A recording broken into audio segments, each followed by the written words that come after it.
Hey guys, I'm StrifeCro. Welcome to my card review, part 1. This is the start of my official card review. I'm going to start with Mark of the Lotus. So I think Mark of the Lotus, it's a nice addition to Power of the World and token lists. One of the things about that is some of these cards, some of these cards replace other cards, right? So, but you can easily use Mark of the Lotus with Power of the World. So it's not just like one's better than the other. Even if Mark of the Lotus is not better than Power of the World, you could still use both just because you want so many of those effects in Token Druid. It also activates Nerubian, Nerubian is gone from Standard. I'm only going to talk about Standard, but I do believe that this card might make Nerubian egg lists more viable than before. Not Nerubian, just like any kind of egg, like Dragon Egg, Runic Egg lists. You see a lot of these cards. Like you could actually have like Beast Druids with Mark of the Lotus and Power of the World. Then you have like Savage Roar, maybe enough things to activate the eggs. Otherwise, it could be a new archetype that we could see. The con of this card is that it does have a little bit of a lack of synergy with Fandral compared to the Power of the World, and it doesn't have the Beast option for Beast Druids. Like you can't make a 3/2 Beast and then buff it with Markia Charge. So that's like a thing. But again, like I said at the very beginning, this card is not just exclusive to the Power of the World. You could run both. So I think this card is a fairly interesting card. Malygos Druid might still be more of a thing until some of the Malygos cards rotate out, like Emperor, maybe something like Living Roots. But maybe this Mark of the Lotus might make more sense in the next year, like at the start when January comes around. But, for now, I guess I still see Malygos Druid being the top Druid, but this could certainly activate more like egg lists. Okay, Pilfered Power. So I think that this card is kind of a trick. I think it's very hard to build a board against high tier decks. Maybe the Pilfered Power makes a little bit more sense when people are starting to test everything. It feels like it's a better card at either in maybe at lower ELOs when people decks are not as focused, because usually the top decks are incredibly focused and it's very hard to stack up enough board for this effect to be worth it. Also in decks with high amounts of cheap minions, which is normally when you can get a big board for Pilfered Power, the ramp is not as important as just snowballing with something like Power of the Wild or Savage Roar, or the last card we just did. So I think Pilfered Power is kind of a trap. One good note I want to make about this is there is some synergy with Lunar Visions, the next card I'm reviewing. So you could maybe you could build a deck with Pilfered Power and Lunar Visions together to have something like you run maybe a high minion density deck, and then you have some big finishers, so you can kind of do the early board swarm. Lunar Visions becomes very good with high mini density decks. And then you can Pilfer Power into Ragnaros, but I think it's a bit optimistic. So I guess I did talk a little bit about Lunar Visions already. I'm just going to say a little bit more. So this is definitely a card you build your deck around. This card is not like Nourish. Let's see. This card is different from the relationship of Mark of the Lotus and Power of the World together, because you can run 4 of those effects, but you can't run 2 Nourishes and 2 Lunar Visions. So this is like an either or type effect. It's not a card that is addition to Nourish. So you have to compare it directly to that kind of card. This is definitely a deck card you would build your entire deck around. But Druid spells are very, very good. Stuff like Swipe, Wrath and stuff, Living Roots. But I can see some interesting stuff. If you have a lot of 2-drops, you can play Lunar Vision, and it's a card draw effect that doesn't really give up tempo, because it's only 1 mana technically, and if you draw 2 2-drops, you can almost play them immediately. Kun the Forgotten King. This is it has very favorable comparisons to Aviana. If you compare Aviana in turn 10, it's 9 mana for 5/5. You have 1 more mana to play a minion, whereas Kun the Forgotten King, you can play this and then refresh your mana crystals. I'm assuming you can play at least 1 more minion, but even worst case, it's better than Aviana because you get a 7/7 instead of a 5/5. And say you play it with an Ancient War or something, you can actually get another hero power in, or a Feral Spirit. So it's even better. Obviously, there's some synergy with Aviana together, so you can play Aviana, then Kun, then a bunch of other minions. But at that point, it's definitely something to think about. There is some minor synergy with Fandral. Overall, though, I'm gonna say that overall minions in Hearthstone that gain a lot of armor have been played very frequently, even though these kind of effects aren't really flashy in a way. Cards like Antique Healbot, just cards like Shieldmane, these cards have been staples and constructed for a long time. And Druid has progressively been getting more and more AoE based, and Druid has progressively gotten better removal as time goes on and more AoE, so these like kind of big armor gain effects make more sense in Druid. And again, this is just kind of flexible. It does compare not so good with Moonglade Portal if you're just using it for 10 armor, but maybe it's just the overall flexibility of this card means that's kind of an alright card. I'm not going to give ratings to every card right now, other than the cards I think that are like very meta warping. So maybe like the 2 5/5 cards, I'll say probably right now that, maybe give a rating, but otherwise I'm just going to kind of talk about the cards, whether, what kind of uses they have around how good they are.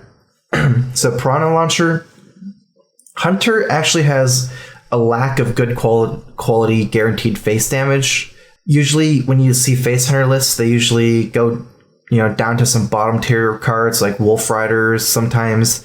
Even though it seems like hunters have very good face damage, that's mostly because of their hero power. So this card wouldn't really be good in most decks. I'm going to give it a little bit more weight because it's Hunter card. And then I can see this being used as a top end card, like top end of your mana curve in a very aggressive Hunter list. And with Piranha Launcher, you can cut almost all your beasts and still run kill commands. So like maybe in a face hunter list, you run Piranha Launcher, maybe no high mains, maybe one high main. It's like, very top end of your list, and having most of your mana cards be like turns 1 to 4, squeezing some hero powers. I could kind of see this card being an okay face hunter thing. Mid-range hunter, I feel like you take too much damage trading for everything. It's mostly best for face damage. Manic Soulcaster. This is a kind of a grinder control mage type card. I think it's different in the sense that it goes back on like some of the old control mage concepts, some old grinder mage concepts, where you get another minion body in your deck. Because recently you have cards like Kabal's Tome, really the only matchup that's like really value based when you play control mage is against control warrior. Because mostly when you're playing against other control decks, it turns into like tempo via like say Jiraxxus. It's not really a value game. And Kabal's Tome is actually not that great against Control Warrior because, you get a bunch of spells and maybe you can burn, maybe you can just get like cards like Frost of it, but they don't really matter. Getting more minions is actually really nice. The cons of this card is that the body shuffle into your deck, you don't draw immediately, so it's really only for the long run. But you could maybe bring back like some kind of grinder mage by having this card and just saving it for late game against Control Warrior, duplicating like Karens and just high value cards. And then in just fast matchups, you just play it on turn 3 as a 3/4 like a Spider Tank. It's fairly reasonable. I'm going to talk a little bit more about the Mage later when we get to the neutral cards, but this is not even the best Mage card. Getaway Kodo. At heart, the Getaway Kodo is basically like a 1 mana draw a card effect, because it's just when a 1 mana basic draw a card when the minion dies. It might even be a little bit better, or might be a little bit worse. I'm not sure yet, because it's very hard to focus on the minion you want to draw, but then it is a secret, so some synergy with bluffing, some synergy with Secret Keeper, Mysterious Challenger.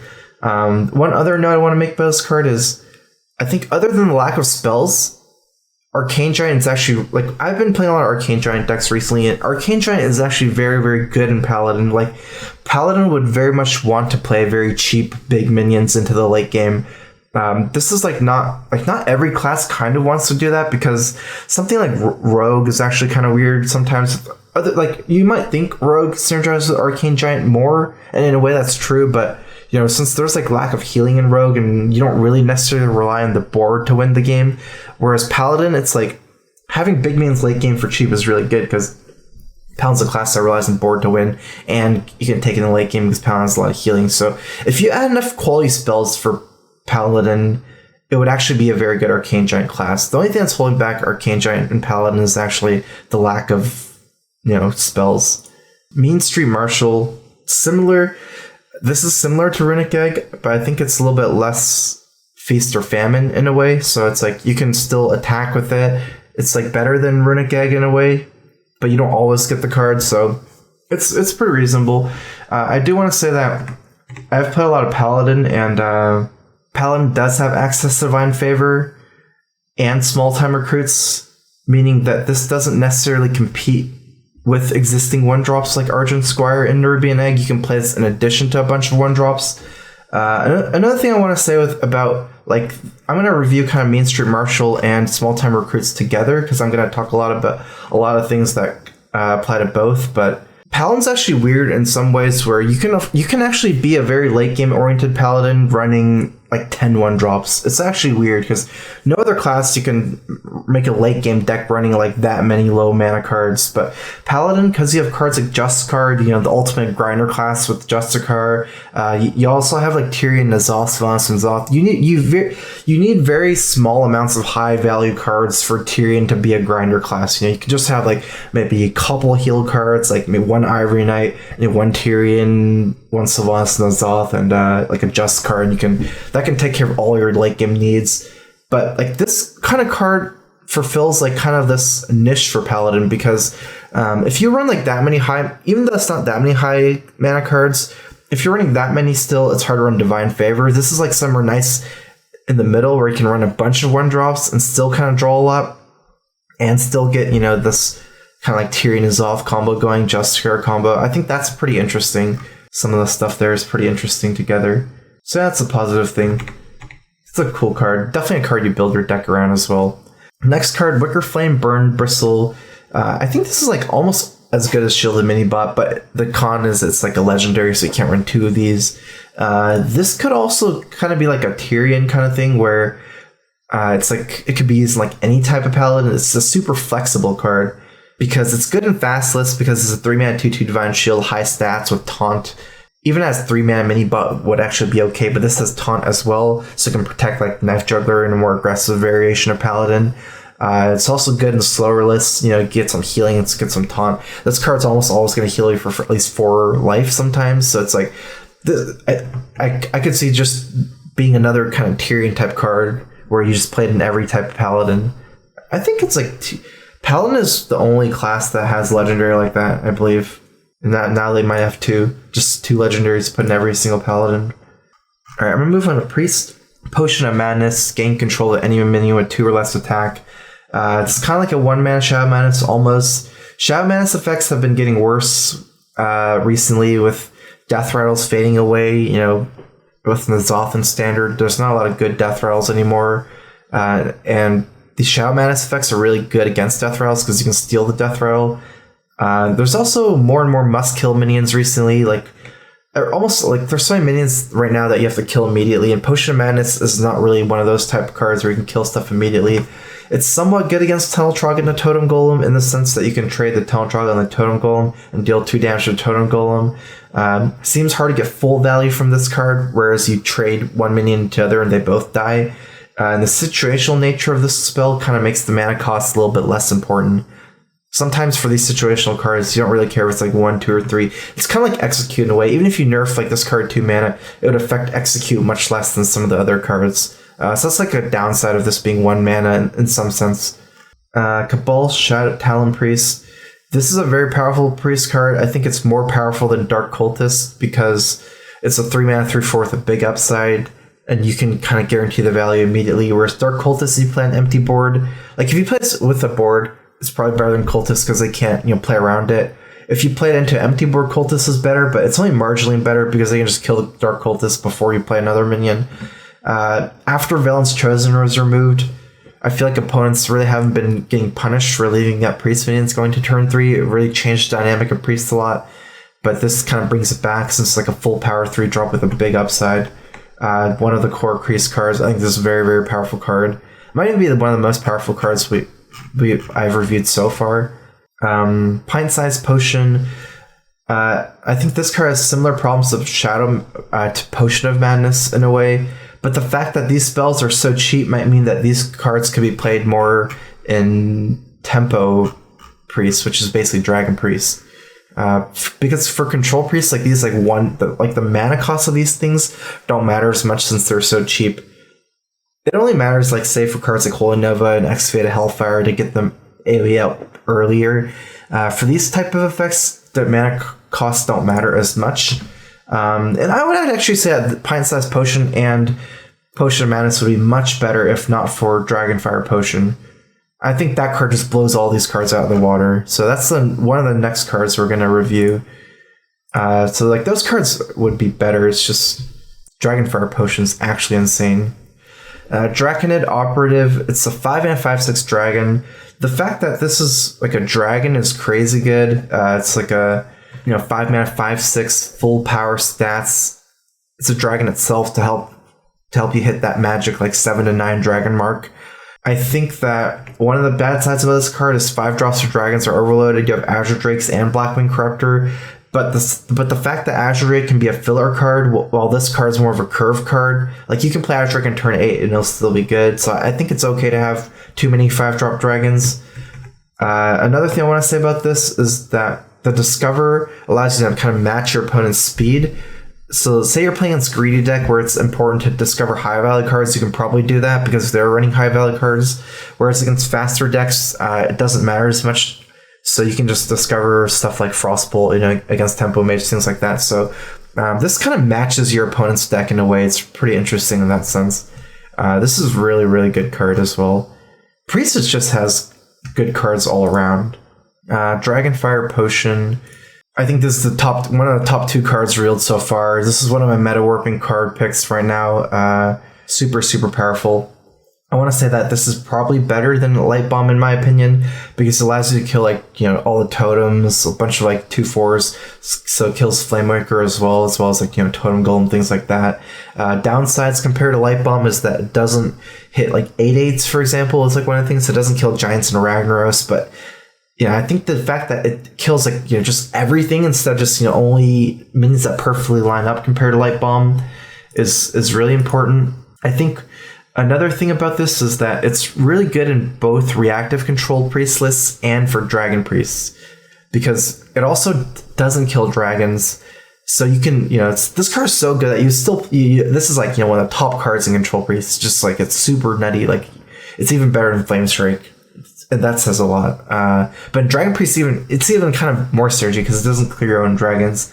Final note about this card is that this card is so high power level that it might even incentivize other deck lists to run more dragons like Azure Drake just because it doesn't die to Dragonfire Potion. Or maybe even you just see more Dragon Wars pop up just because their dragons don't die to Dragonfire Potion. So the minor downside is that it doesn't hit other dragons, so maybe some problems against Azure Drake as well.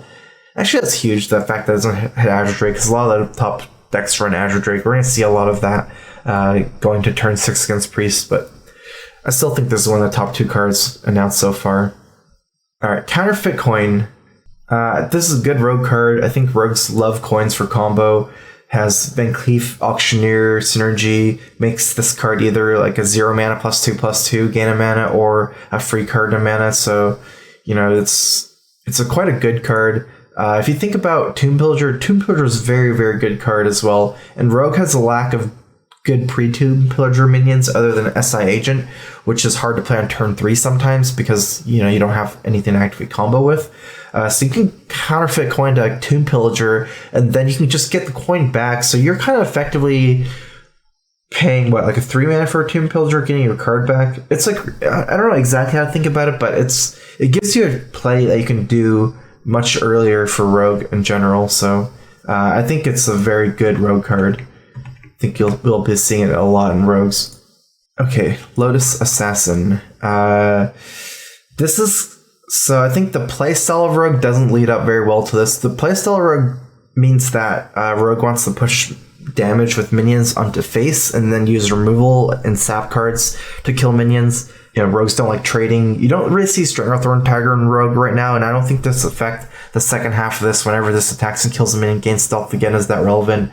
So I don't think this is a very relevant card, even though it is a little bit better than Stranglethorn Tiger. It has a ways to go before it's too good. So I think it's more cute than good in top tier constructed play. Okay, Shaku. I thought it was Shakiru, but okay. Shaku the Collector. Oh, wow.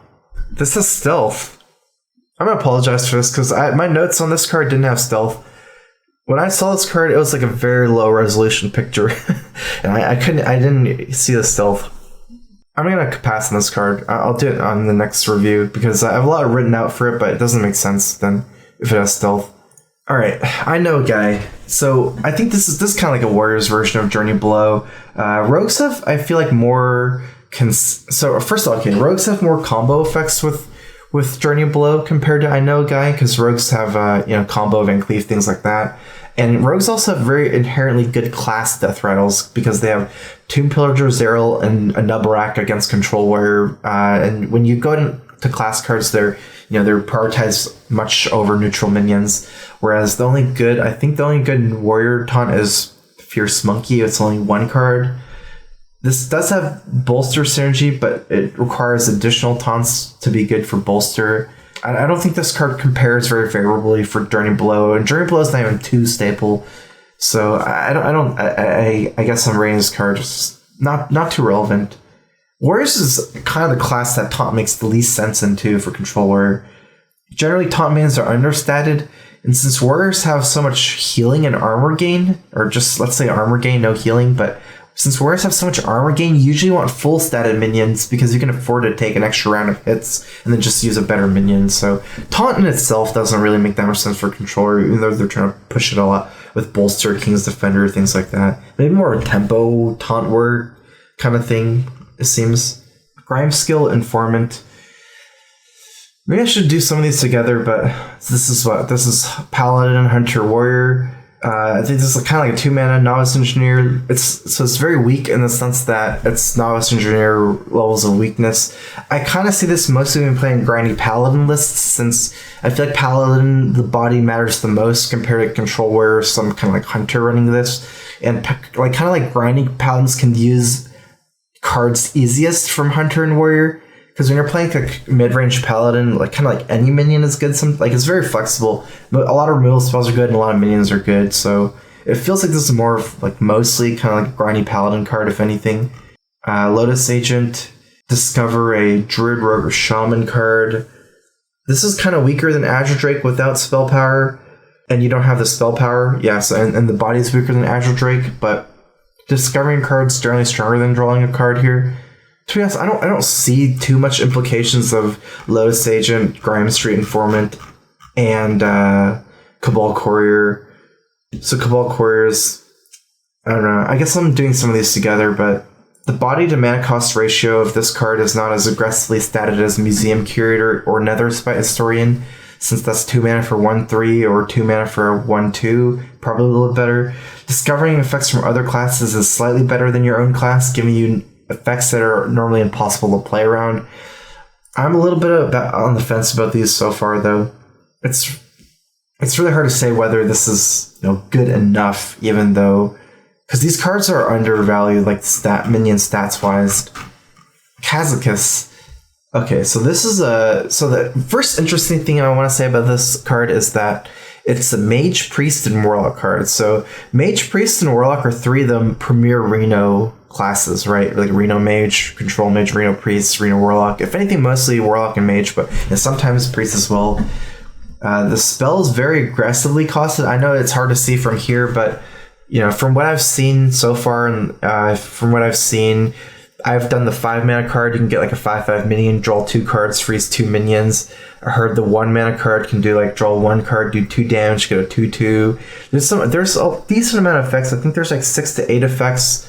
Even if just think about this as a 5-drop, it's like, and use the potion right away, it's like 5 mana for 3/3/2/2 and draw a card or something. It's like, regardless, it's pretty powerful. Even that I guess that line didn't sound that strong.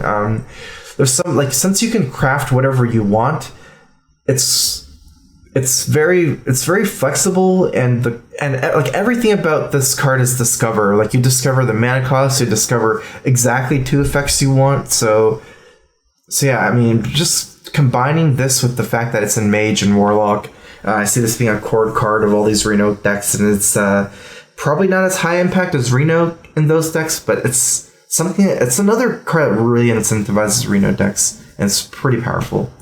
Alright, Mistress of Mixtures. This is my other card I'm going to rate like meta warping right now. It's my other pick so far for the 2 strongest type cards. It's a neutral healing minion. 1 mana 2/2 heal for 4 is quite a bit stronger than anything we have so far encountered for control decks. You can kind of compare it to Zombie Chow in a way because it's like a 1 mana 2/2 with I don't even know if like the thing about Zombie Chow is that Zombie Chow is a 1 mana 2/3 with a clear downside. Even for control decks, regardless of whether it's how small of a downside it is, it's still a downside. Whereas Mistress of Mixtures, in my opinion, this is a clear upside, and it's a huge upside. Played on turn 1, it's unlikely to heal you, but then you have a 1 mana 2/2 and you still do get some healing a lot of times. This is like my favorite card, at least so far. I feel like if Gadgetzan was a set with only one card and this was it, I wouldn't actually feel that bad about it. Like, this is probably my favorite card revealed so far. Like, it's also the fact that Blizzard kind of changed the directions on design philosophies, because after taking Antique Healbot, they stopped giving neutral heals out that are very good. They didn't want Antique Healbot, Sludge Belcher, Loatheb, Paladin, Shredder to be in every deck. I think it's kind of cool to take out like Sludge Belcher and Shredder in every deck, because those are just good in every deck, but having like neutral heal cards like Healbot, in my opinion, is actually kind of needed. Like, recently, all these metas with Healbot and Belcher being gone have been like really, really, curve stone. It's hard to play control decks a lot of times, things like that. And Mistress of Mixture, even though it's so strong, it's still not going to be in every deck like Sludge Belcher and Loatheb, because it's only in slow control decks that you want to run Mistress of Mixtures. So that's really cool. And it also kind of feels stronger than Healbot. Antique Healbot heals right away for 8, but since this is so much cheaper, it almost doesn't even matter that's Death Rattle instead of Battlecry going to the late game, because you can just squeeze it in with another card like 2 turns before you're going to die compared to Healbot. So yeah, I guess I just don't have enough good things to say about this card, but it's very, very good. I think it's going to bring back a lot of potentially control decks of every class, since it's a neutral card. Friendly Bartender. I think competitive Hearthstone decks have come a long way since the first year of Hearthstone, and this might have been semi-playable before, but decks have to rely on too much synergy now. I don't really see this being played and constructed.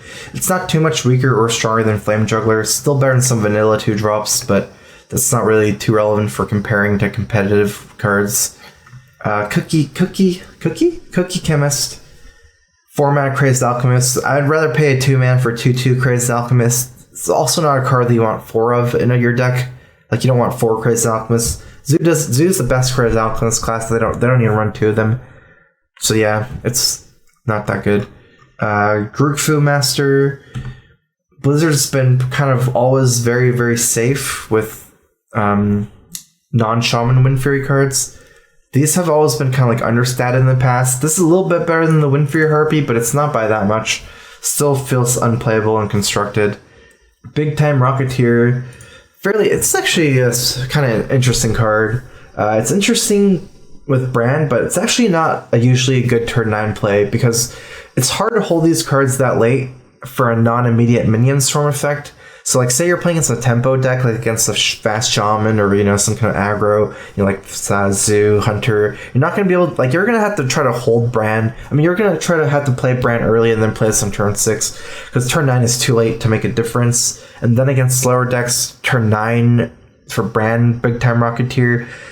When you're playing against those kind of decks, they're mostly going to have board clear effects like Flame Strike, or maybe not Flame Strike, but like Twist Nether Brawl, things like that, where it wouldn't even be that great.